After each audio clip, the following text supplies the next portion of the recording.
১ cup গরম ধোয়া ওঠা মাল্টার চা ভালোই লাগছে শীতের সকালে। এমন ১ কাপ চা থাকলে আর কি লাগে?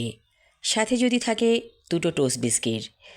আপনার এই খাবারটি হতে পারে অমৃতের মতো, যদি আপনি চা লাভার হয়ে থাকেন। চায়ের মধ্যে অনেক রকমের চা আছে। সবচাইতে বেস্ট হচ্ছে লাল চা। এই চা অনেক রকম করে আমরা খেতে পারি, যেমন আদা, তারপর এলাচি দারচিনি দিয়ে। ওটা একটা হতে পারে, আবার আপনি মালটার রস দিয়ে করতে পারেন, অথবা লেবুর রস দিয়ে। যেভাবেই আপনি চাটা খান না কেন, যেটা হবে এই শীতের সময়ে আপনার জন্য বেস্ট চা। তবে আমরা শখ করে মালাই চা, তারপর দুধ চা এগুলো খেতে পারি।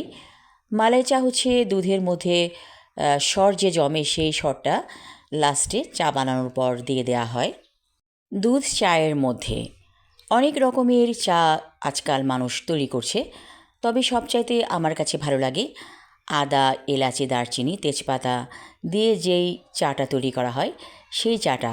এবং এটা একটা ঔষধ আমি বলবো, কারণ এই শীতের সময়ে আমাদের বেশিরভাগ মানুষের ঠান্ডা লেগেই থাকে।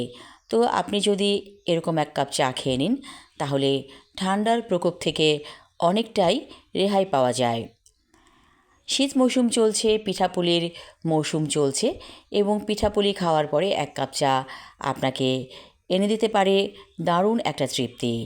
আসলে বাঙালি অল্পতেই তুষ্ট একটি জাতি, এবং এই জাতি অনেক কিছুই জয় করেছে তাদের এই মন মানসিকতা মেধা দিয়ে।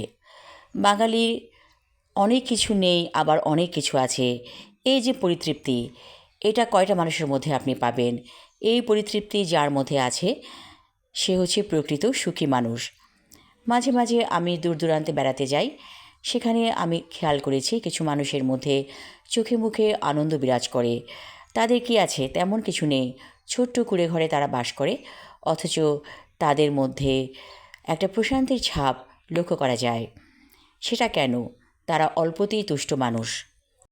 মাঝে মাঝে দেখা যায় নদীর প্রান্তে একটা বটগাছের নিচে, সেখানে কিছু মানুষ শুয়ে থাকে এবং মনের আনন্দে তারা যেন ভাসছে। সেই আনন্দটা আসে কোত্থেকে? পরিতৃপ্ততা থেকে। এই পরিতৃপ্ত সুখী জীবন আপনি যদি চান, তাহলে অল্পতেই তুষ্ট হওয়া শিখতে হবে। সবাই ভালো থাকুন, সুস্থ থাকুন, এই শুভ কামনা করছি। ধন্যবাদ।